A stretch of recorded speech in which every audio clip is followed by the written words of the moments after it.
40वां श्लोक। कुलक्षये प्रणशयन्ति कुलधर्माः सनातनाः धर्मे नष्टे कुलं कृत्सनं धर्मो अभिभवत्युत। कुलक्षये प्रणशयन्ति कुलधर्माः सनातनाः। जब युद्ध होता है तब उसमें कुल का क्षय होता है। जब से कुल आरंभ हुआ है तभी से कुल के धर्म अर्थात कुल की पवित्र परंपराएं, पवित्र रीतियां, मर्यादाएं भी परंपरा से चलती आई हैं। परंतु जब कुल का क्षय हो जाता है तब सदा से कुल के साथ रहने वाले धर्म भी नष्ट हो जाते हैं। अर्थात जन्म के समय, द्विजाति संस्कार के समय, विवाह के समय, मृत्यु के समय और मृत्यु के बाद किए जाने वाले जो शास्त्रीय पवित्र रीति रिवाज हैं, जो कि जीवित और मृत आत्मा मनुष्य के लिए इस लोक में और परलोक में कल्याण करने वाले हैं, वे नष्ट हो जाते हैं। कारण कि जब कुल का ही नाश हो जाता है तब कुल के आश्रित रहने वाले धर्म किसके आश्रित रहेंगे? धर्मे नष्टे कुलम कृत्यसन्नम धर्मो अभिभवत्युत। जब कुल की पवित्र मर्यादाएं, पवित्र आचरण नष्ट हो जाते हैं तब धर्म का पालन न करना और धर्म से विपरीत काम करना अर्थात करने लायक काम को न करना और न करने लायक काम को करना रूप अधर्म संपूर्ण कुल को दबा लेता है। अर्थात संपूर्ण कुल में अधर्म छा जाता है। अब यहाँ यह शंका होती है कि जब कुल नष्ट हो जाएगा, कुल रहेगा ही नहीं, तब अधर्म किसको दबाएगा? इसका उत्तर यह है कि जो लड़ाई के योग्य पुरुष हैं वे तो युद्ध में मारे जाते हैं, किंतु जो लड़ाई के योग्य नहीं है, ऐसे जो बालक और स्त्रियां पीछे बच जाती हैं, उनको अधर्म दबा लेता है। कारण कि जब युद्ध में शस्त्र, शास्त्र, व्यवहार आदि के जानकार और अनुभवी पुरुष मर जाते हैं, तब पीछे बचे लोगों को अच्छी शिक्षा देने वाले, उन पर शासन करने वाले नहीं रहते। इससे मर्यादा का, व्यवहार का ज्ञान न होने से वे मनमाना आचरण करने लग जाते हैं। अर्थात वे करने लायक काम को तो करते नहीं और न करने लायक काम को करने लग जाते हैं। इसलिए उनमें अधर्म फैल जाता है। 41वां श्लोक। अधर्मा भिभवात कृष्ण प्रदूषयन्ति कुल स्त्रियः स्त्रीषु दुष्टासु वार्ष्णे जायते वर्ण संकरः। अधर्माभिभवात कृष्ण प्रदूषयन्ति कुल स्त्रियः। धर्म का पालन करने से अंतःकरण शुद्ध हो जाता है। अंतःकरण शुद्ध होने से बुद्धि सात्विकी बन जाती है और सात्विकी बुद्धि में क्या करना चाहिए और क्या नहीं करना चाहिए इसका विवेक जागृत रहता है। परंतु जब कुल में अधर्म बढ़ जाता है तब आचरण अशुद्ध होने लगते हैं, जिससे अंतःकरण अशुद्ध हो जाता है। अंतःकरण अशुद्ध होने से बुद्धि तामसी बन जाती है। बुद्धि तामसी होने से मनुष्य अकर्तव्य को कर्तव्य और कर्तव्य को अकर्तव्य मानने लग जाता है। अर्थात उसमें शास्त्र मर्यादा से उल्टी बातें पैदा होने लगती हैं। इस विपरीत बुद्धि से कुल की स्त्रियां दूषित अर्थात व्यभिचारिणी हो जाती हैं। स्त्रीषु दुष्टासु वार्ष्णे जायते वर्ण संकरः। स्त्रियों के दूषित होने पर वर्ण संकर पैदा हो जाता है। पुरुष और स्त्री दोनों अलग अलग वर्ण के होने पर उनसे जो संतान पैदा होती है वह वर्ण संकर कहलाती है।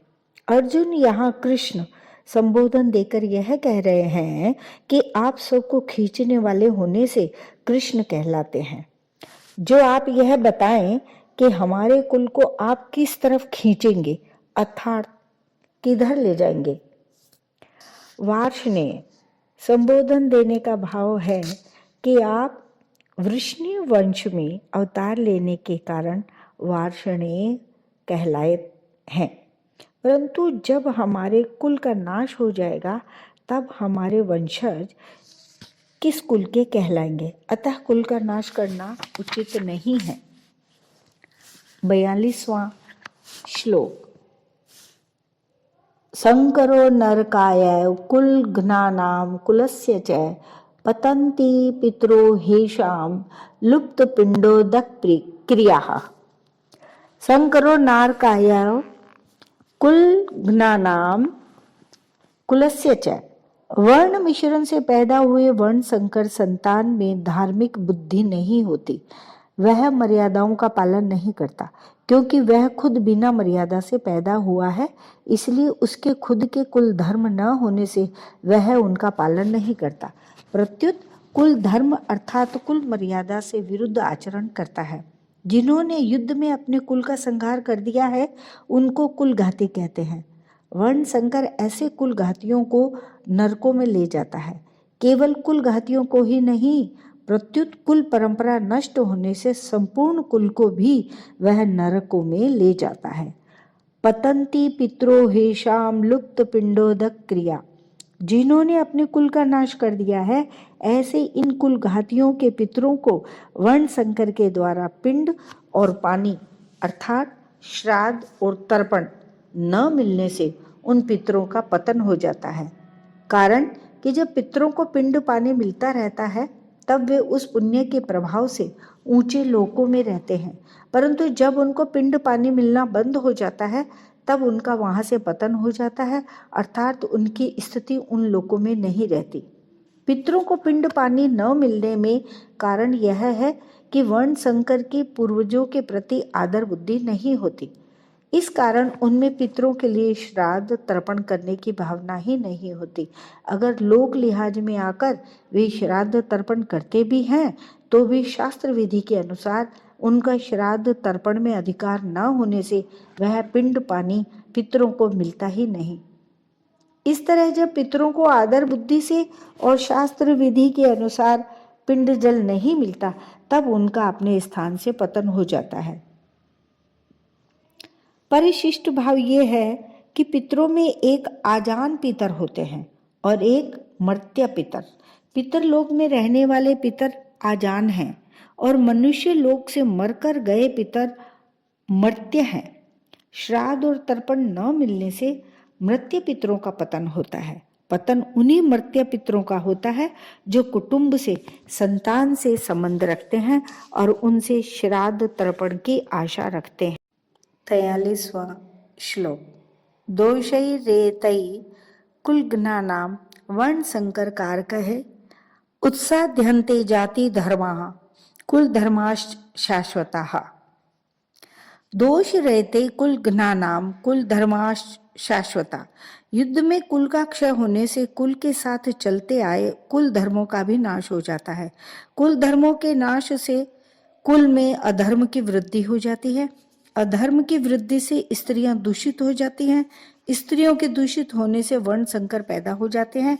इस तरह इन वर्ण संकर पैदा करने वाले दोषों से कुल का नाश करने वालों के जाति धर्म अर्थात वर्ण धर्म नष्ट हो जाते हैं। कुल धर्म और जाति धर्म क्या है?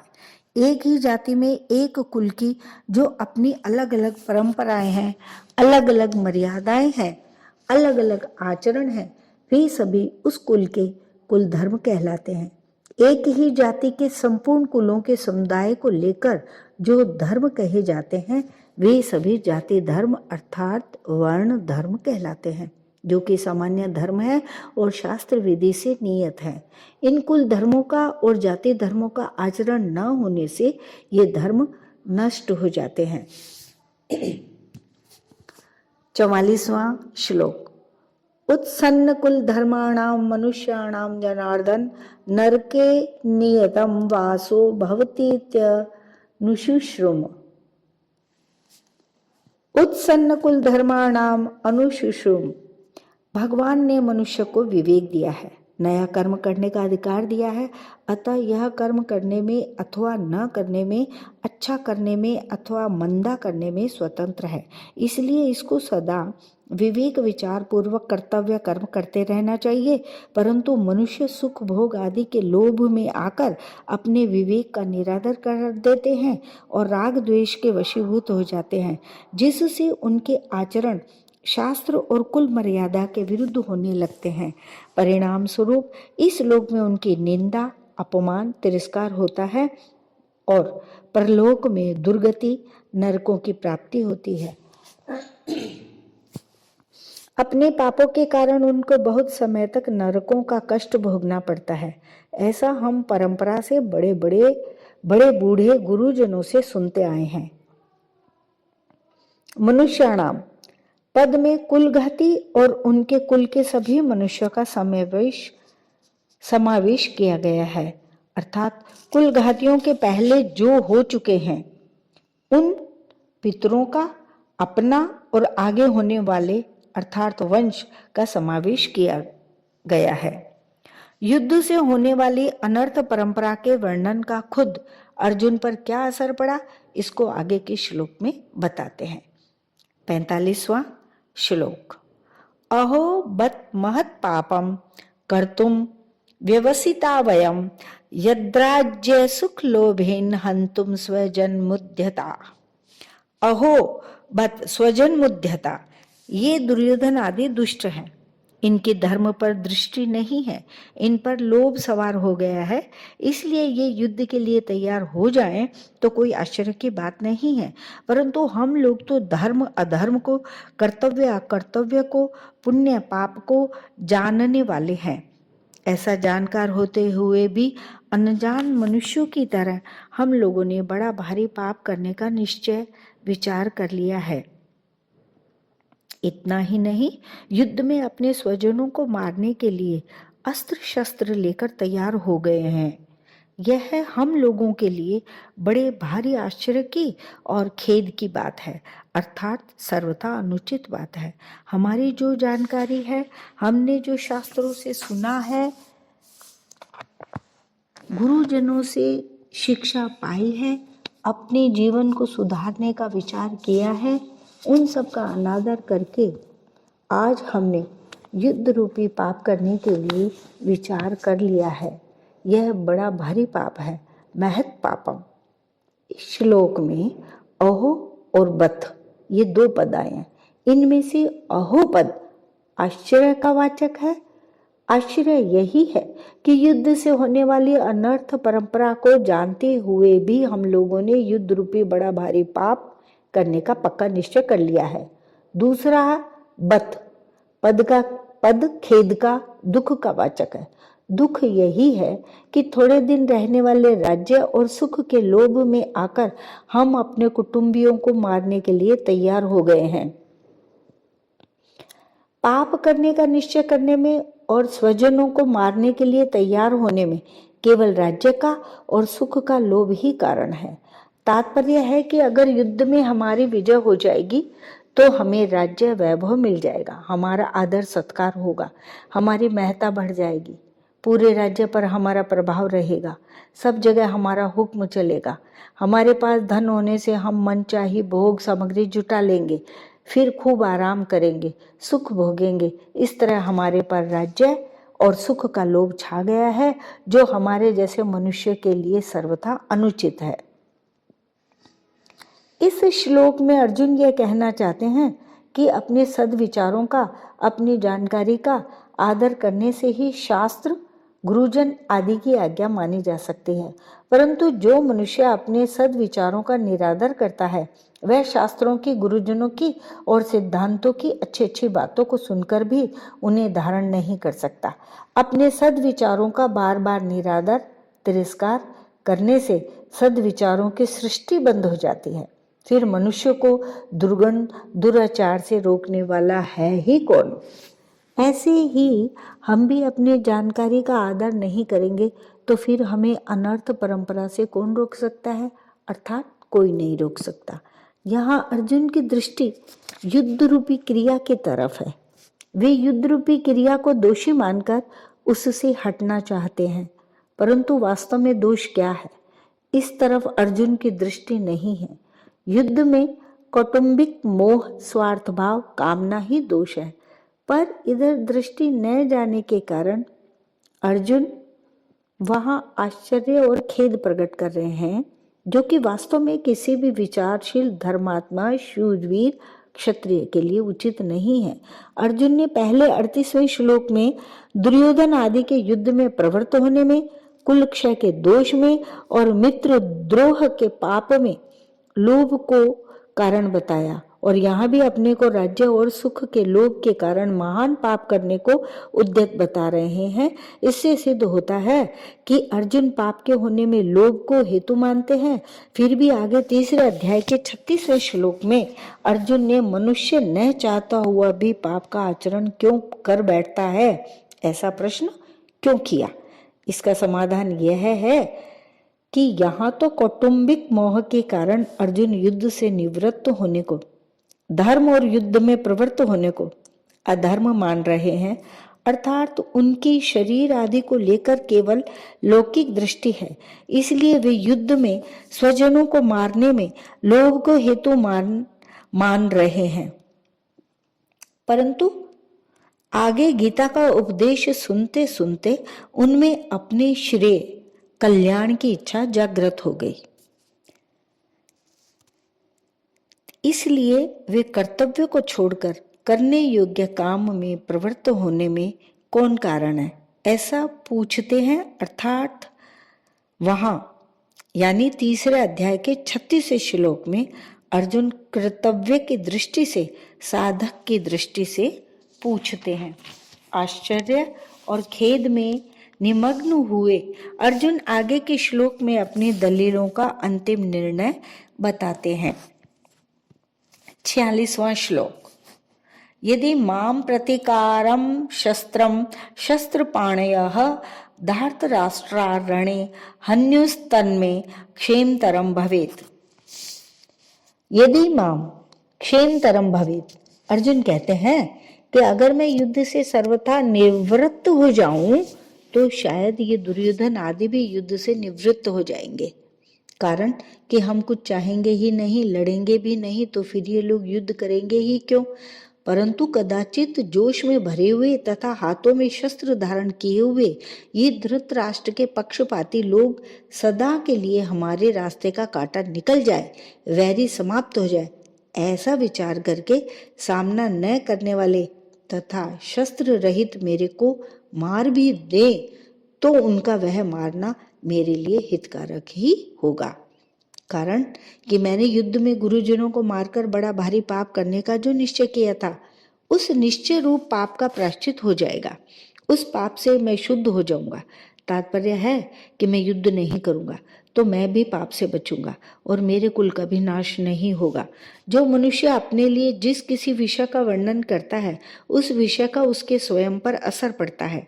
अर्जुन ने भी जब शोकाविष्ट होकर 28वें श्लोक से बोलना आरंभ किया तब वे उतने शोकाविष्ट नहीं थे जितने वे अब शोकाविष्ट हैं। पहले अर्जुन युद्ध से उपरत नहीं हुए, पर शोकाविष्ट होकर बोलते बोलते अंत में वे युद्ध से उपरत हो जाते हैं और बाण सहित धनुष का त्याग करके बैठ जाते हैं। भगवान ने यह सोचा कि अर्जुन के बोलने का वेग निकल जाए तो मैं बोलूं, अर्थात बोलने से अर्जुन का शोक बाहर आ जाए, भीतर में कोई शोक बाकी न रहे, तभी मेरे वचनों का उस पर असर होगा। अतः भगवान बीच में कुछ नहीं बोले। विशेष बात क्या है कि अब तक अर्जुन ने अपने को धर्मात्मा मानकर युद्ध से निवृत्त होने में जितनी दलीलें युक्तियां दी हैं, संसार में रचे पचे लोग अर्जुन के उन दलीलों को ही ठीक समझेंगे और आगे भगवान अर्जुन को जो बातें समझाएंगे उनको ठीक नहीं समझेंगे। इसका कारण यह है कि जो मनुष्य जिस स्थिति में है उस स्थिति की, उस श्रेणी की बात को ही वे ठीक समझते हैं। उससे ऊंची श्रेणी की बात वे समझ ही नहीं सकते। अर्जुन के भीतर कौटुंबिक मोह है और उस मोह से आविष्ट होकर ही वे धर्म की, साधुता की बड़ी अच्छी अच्छी बातें कह रहे हैं। अतः जिन लोगों के भीतर कौटुंबिक मोह है उन लोगों को ही अर्जुन की बातें ठीक लगेगी, परंतु भगवान की दृष्टि जीव के कल्याण की तरफ है कि उसका कल्याण कैसे हो। भगवान की इस ऊंची श्रेणी की दृष्टि को वे लौकिक दृष्टि वाले लोग समझ ही नहीं सकते। अतः वे भगवान की बातों को ठीक नहीं मानेंगे। परंतु ऐसा मानेंगे कि अर्जुन के लिए युद्ध रूपी पाप से बचना बहुत ठीक था, पर भगवान ने उनको युद्ध में लगाकर ठीक नहीं किया। वास्तव में भगवान ने अर्जुन से युद्ध नहीं कराया है, प्रत्युत उनको अपने कर्तव्य का ज्ञान कराया है। युद्ध तो अर्जुन को कर्तव्य रूप से स्वतः प्राप्त हुआ था, अतः युद्ध का विचार तो अर्जुन का खुद का ही था। वे स्वयं ही युद्ध में प्रवृत्त हुए थे, तभी वे भगवान को निमंत्रण देकर लाए थे, परंतु उस विचार को अपनी बुद्धि से अनिष्टकारक समझकर वे युद्ध से विमुख हो रहे थे, अर्थात अपने कर्तव्य के पालन से हट रहे थे। इस पर भगवान ने कहा कि यह जो तू युद्ध नहीं करना चाहता, यह तेरा मोह है, अतः समय पर जो कर्तव्य स्वतः प्राप्त हुआ है उसका त्याग करना उचित नहीं है। कोई बद्री नारायण जा रहा था, परंतु रास्ते में उसे दिशा भ्रम हो गया, अर्थात उसने दक्षिण को उत्तर और उत्तर को दक्षिण समझ लिया, अतः वह बद्री नारायण की तरफ न चलकर उल्टा चलने लग गया। सामने से उसको एक आदमी मिल गया। उस आदमी ने पूछा कि भाई कहाँ जा रहे हो? वह बोला बद्री नारायण। वह आदमी बोला कि भाई बद्री नारायण इधर नहीं है, उधर है, आप तो उल्टे जा रहे हैं। अतः वह आदमी उसको बद्री नारायण भेजने वाला नहीं है, किंतु उसको दिशा का ज्ञान कराकर ठीक रास्ता बताने वाला है। ऐसे ही भगवान ने अर्जुन को अपने कर्तव्य का ज्ञान कराया है, युद्ध नहीं कराया है। स्वजनों को देखने से अर्जुन के मन में यह बात आई थी कि मैं युद्ध नहीं करूंगा, न युत्स्ये, पर भगवान का उपदेश सुनने पर अर्जुन ने ऐसा नहीं कहा कि मैं युद्ध नहीं करूंगा, किंतु ऐसा कहा कि मैं आपकी आज्ञा का पालन करूंगा। करिष्ये वचनम तव, अर्थात अपने कर्तव्य का पालन करूंगा। अर्जुन के इन वचनों से यही सिद्ध होता है कि भगवान ने अर्जुन को अपने कर्तव्य का ज्ञान कराया है। वास्तव में युद्ध होना अवश्यंभावी था, क्योंकि सबकी आयु समाप्त हो चुकी थी, इसको कोई भी टाल नहीं सकता था। स्वयं भगवान ने विश्व रूप दर्शन के समय अर्जुन से कहा है कि मैं बढ़ा हुआ काल हूँ और उस सब का संहार करने के लिए यहाँ आया हूँ, अतः तेरे युद्ध किए बिना भी वे विपक्ष में खड़े योद्धा लोग बचेंगे नहीं। इसलिए वह नरसंहार अवश्यंभावी होनहार ही था। यह नरसंहार अर्जुन युद्ध न करते तो भी होता। अगर अर्जुन युद्ध नहीं करते तो जिन्होंने माँ की आज्ञा से द्रौपदी के साथ अपने सहित पांचों भाइयों का विवाह करना स्वीकार कर लिया था, वे युधिष्ठिर तो माँ की युद्ध करने की आज्ञा से युद्ध अवश्य करते ही। भीमसेन भी युद्ध से कभी पीछे नहीं हटते, क्योंकि उन्होंने कौरवों को मारने की प्रतिज्ञा कर रखी थी। द्रौपदी ने तो यहाँ तक कह दिया था कि अगर मेरे पति पांडव कौरवों से युद्ध नहीं करेंगे तो मेरे पिता द्रुपद, भाई धृष्टद्युम्न और मेरे पांचों पुत्र तथा अभिमन्यु कौरवों से युद्ध करेंगे। इस तरह ऐसे कई कारण थे जिससे युद्ध को टालना संभव नहीं था। होनहार को रोकना मनुष्य के हाथ की बात नहीं है, परंतु अपने कर्तव्य का पालन करके मनुष्य अपना उद्धार कर सकता है और कर्तव्यच्युत होकर अपना पतन कर सकता है। तात्पर्य है कि मनुष्य अपना इष्ट अनिष्ट करने में स्वतंत्र है। इसलिए भगवान ने अर्जुन को कर्तव्य का ज्ञान कराकर मनुष्य मात्र को उपदेश दिया है कि उसे शास्त्र की आज्ञा के अनुसार अपने कर्तव्य के पालन में तत्पर रहना चाहिए, उससे कभी च्युत नहीं होना चाहिए। पूर्व श्लोक में अर्जुन ने अपनी दलीलों का निर्णय सुना दिया। उसके बाद अर्जुन ने क्या किया, इसको संजय आगे के श्लोक में बताते हैं। 47वां श्लोक। संजय उवाच एवं उक्त्वा अर्जुनः संख्ये रथोपस्थ उपाविशत् विसृज्य स शरं चापं शोक सविघ्न मानसः। एवं उक्त्वा अर्जुनः शोक संविघ्न मानसः। युद्ध करना संपूर्ण अनर्थों का मूल है। युद्ध करने से यहाँ कुटुंबियों का नाश होगा, परलोक में नरकों की प्राप्ति होगी आदि बातों को युक्ति और प्रमाण से कहकर शोक से अत्यंत व्याकुल मन वाले अर्जुन ने युद्ध न करने का पक्का निर्णय कर लिया। जिस रणभूमि में वे हाथ में धनुष लेकर उत्साह के साथ आए थे, उसी रणभूमि में उन्होंने अपने बाएं हाथ से गांडीव धनुष को और दाएं हाथ से बाण को नीचे रख दिया और स्वयं रथ के मध्य भाग में अर्थात दोनों सेनाओं को देखने के लिए जहां पर खड़े थे वहीं पर शोक मुद्रा में बैठ गए।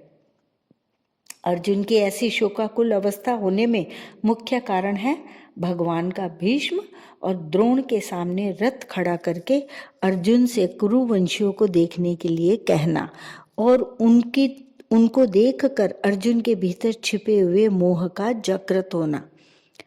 मोह के जागृत होने पर अर्जुन कहते हैं कि युद्ध में हमारे कुटुंबी मारे जाएंगे। कुटुंबियों का मरना ही बड़े नुकसान की बात है। दुर्योधन आदि तो लोभ के कारण इस नुकसान को तरफ देख ही नहीं पा रहे हैं, परंतु युद्ध से कितनी अनर्थ परंपरा चल पड़ेगी, इस तरफ ध्यान देकर हम लोगों को ऐसे पाप से निवृत्त हो ही जाना चाहिए। हम लोग राज्य और सुख के लोभ से कुल का संहार करने के लिए रणभूमि में खड़े हो गए हैं। यह हमने बड़ी भारी गलती की। अतः युद्ध न करते हुए शस्त्र रहित मेरे को यदि सामने खड़े हुए योद्धा लोग मार भी दें तो उससे मेरा हित ही होगा। इस तरह अंतःकरण में मोह छा जाने के कारण अर्जुन युद्ध से उपरत होने में एवं अपने मर जाने में भी हित देखते हैं और अंत में उसी मोह के कारण बाण सहित धनुष का त्याग करके विषाद मग्न होकर बैठ जाते हैं। वह मोह की ही महिमा है कि जो अर्जुन धनुष उठाकर युद्ध के लिए तैयार हो रहे थे, वहीं अर्जुन धनुष को नीचे रखकर शोक से अत्यंत व्याकुल हो रहे हैं। ओम तत्सदिति श्रीमद्भगवत गीतासु उपनिषत्सु ब्रह्म विद्यायाम योग शास्त्रे श्री कृष्ण अर्जुन संवादे अर्जुन विषाद योगो नाम प्रथमो अध्याय।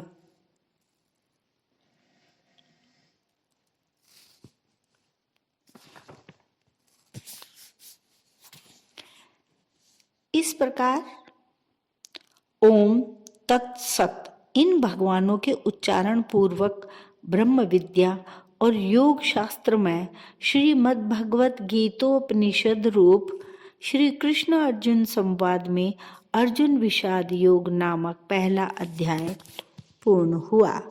प्रथम अध्याय का समापन का सार विशेष।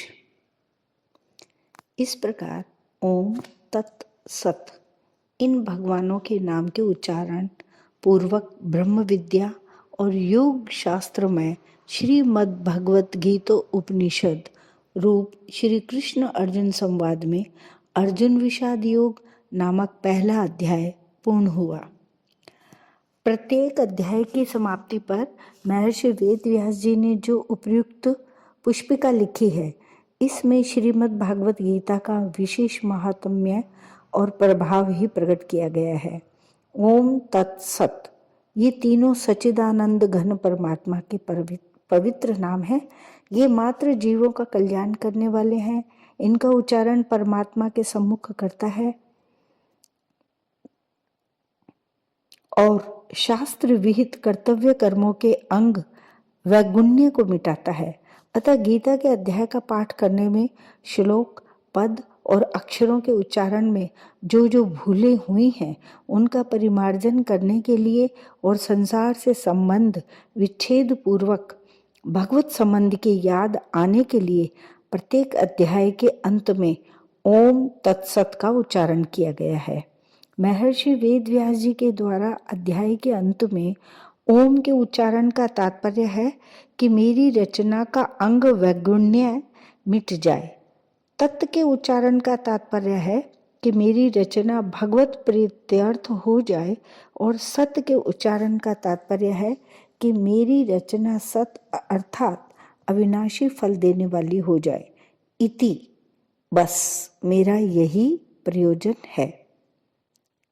इति माने बस मेरा यही प्रयोजन है, इसके सिवाय मेरा व्यक्तिगत और कोई प्रयोजन नहीं है।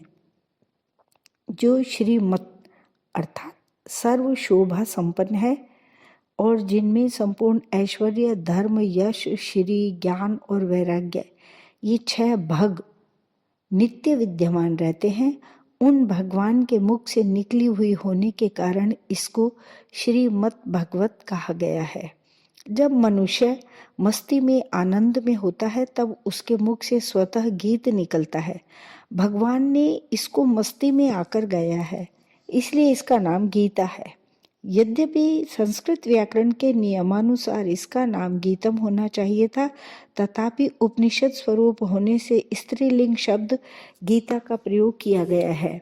इसमें संपूर्ण उपनिषदों का सार तत्व संग्रहित है और यह स्वयं भी भगवत वाणी होने से उपनिषद स्वरूप है, इसलिए इसे उपनिषद कहा गया है। वर्ण, आश्रम, संप्रदाय आदि का आग्रह न रखकर प्राणी मात्र का कल्याण करने वाली सर्वश्रेष्ठ विद्या होने के कारण इसका नाम ब्रह्म विद्या है। इस ब्रह्म विद्या स्वरूप गीता में कर्म योग, ज्ञान योग, ध्यान योग, भक्ति योग आदि योग साधनों की शिक्षा दी गई है, जिससे साधक को परमात्मा के साथ अपने नित्य संबंध का अनुभव हो जाए, इसलिए इसे योग शास्त्र कहा गया है। यह साक्षात पुरुषोत्तम भगवान श्री कृष्ण और भक्त प्रवर अर्जुन का संवाद है। अर्जुन ने निःसंकोच भाव से बातें पूछी हैं और भगवान ने उदारता पूर्वक उनका उत्तर दिया है। इन दोनों के ही भाव इसमें है, अतः इन दोनों के नाम से इस गीता शास्त्र की विशेष महिमा होने के कारण इसे श्री कृष्ण अर्जुन संवाद नाम से कहा गया है। इस पहले अध्याय में अर्जुन के विषाद का वर्णन है। यह विषाद भी भगवान अथवा संतों का संग मिल जाने पर संसार से वैराग्य उत्पन्न करके कल्याण करने वाला हो जाता है। यद्यपि दुर्योधन आदि को भी विषाद हुआ है, तथापि उनमें भगवान से विमुखता होने के कारण उनका विषाद योग नहीं हुआ।